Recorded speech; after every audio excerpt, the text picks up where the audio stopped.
1914. Europe is sliding into war. Old alliances collapsing, nations moving toward chaos. But while the world prepared for battle, Sir Ernest Shackleton focused on something very different. A bold plan to cross the Antarctic continent on foot, the last great challenge in polar exploration. To do this, he needed a ship strong enough for the ice. He found it in a new Norwegian vessel built in 1912. Thick oak, greenheart wood, reinforced for frozen seas. He renamed it Endurance.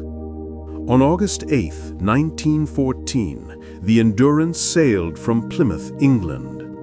26 men joined him, sailors, scientists, craftsmen, and a 28th appeared later, Perce Blackborough, a teenage stowaway.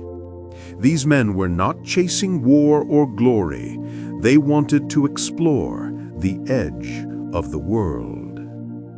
The Endurance crossed the Atlantic, stopped in Buenos Aires, then continued south. On November 5, 1914, they reached Grytviken, a whaling station on South Georgia, the last human place before Antarctica. They stayed for almost a month, repairing the ship, preparing supplies, listening to whalers warn them about heavy ice. But Shackleton pressed on. On December 5, 1914, the Endurance left South Georgia, the last land they would touch for 497 days.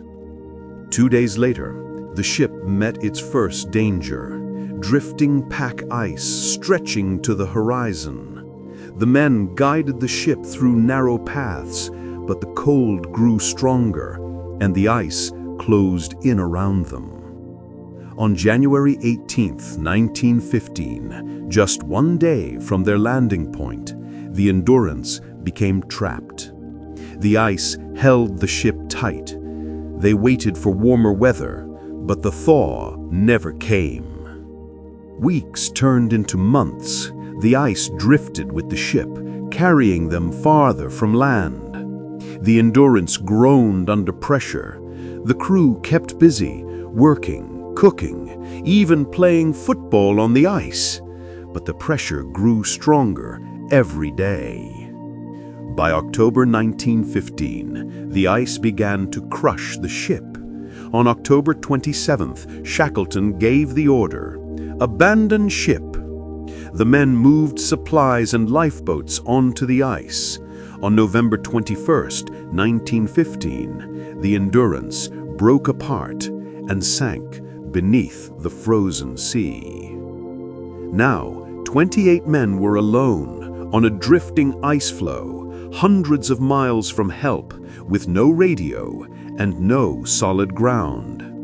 They survived by hunting seals and penguins. The ice cracked under them at night. But Shackleton repeated one promise: "I will bring every man home alive." In April 1916, the ice began to break. They had one chance. On April 9th, they launched their 3 lifeboats into the freezing ocean. Huge waves, icy spray, exhausted men. After a week of fighting the sea, they reached Elephant Island on April 15th, their first solid ground in 497 days. But Elephant Island was far from any ship route. No one would find them there. So Shackleton made a risky decision. He chose the strongest lifeboat, the 22-foot James Caird, and with 5 men, he would sail 800 miles across deadly waters to South Georgia. They left on April 24, 1916. For 17 days, they faced hurricane winds, freezing spray, and waves as tall as buildings. Ice covered the boat. They were always wet, always cold, always in danger. But on May 10th, they reached South Georgia, alive, but on the wrong side of the island. The whaling stations were on the far coast, across mountains and glaciers no one had ever crossed.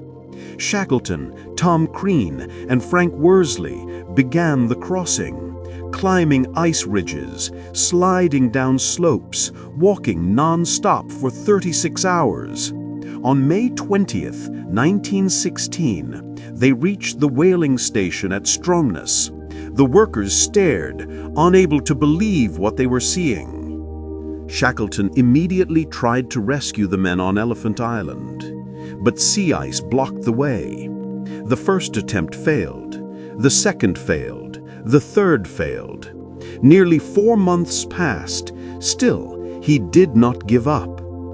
On August 25, 1916, Shackleton tried again on the Chilean ship Yelcho. The weather was clear, and the ice had opened just enough. On August 30th, the Yelcho reached Elephant Island. The stranded men saw the ship, shouting, waving, running to the shore. Shackleton counted them one by one, every face, every man. All 28 were alive. They never crossed Antarctica as planned, but they survived one of the hardest challenges in exploration history. Shackleton kept his promise. He brought every man home. And their journey became one of the greatest true stories of endurance and leadership ever told.